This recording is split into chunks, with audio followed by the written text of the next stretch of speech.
धनलक्ष्मी नमस्तुभ्यं धनदायै नमो नमः।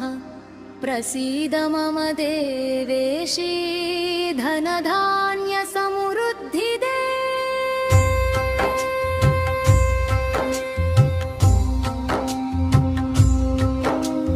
देवी देवी महालक्ष्मी त्राहि मां शरणागतम्। सर्वसम्पत्करे देवी नारायणि नमोऽस्तुते।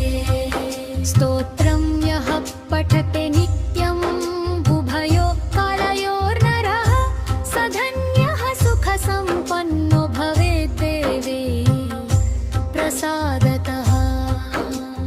दारिद्र्यदुःखभयहरे सर्वपापविनाशिनी धनधान्यकरे देवी महालक्ष्मी नमोऽस्तुते। आदिलक्ष्मी धनलक्ष्मी धैर्यलक्ष्मी नमोऽस्तुते। सन्तानलक्ष्मी विजयलक्ष्मी विद्यालक्ष्मी नमो नमः। धनलक्ष्मी नमस्तुभ्यं सर्वाभीष्टप्रदायिनी।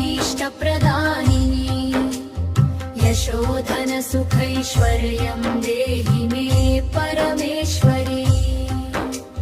शुभलक्ष्मी महालक्ष्मी त्राहि त्राहि सुरेश्वरी।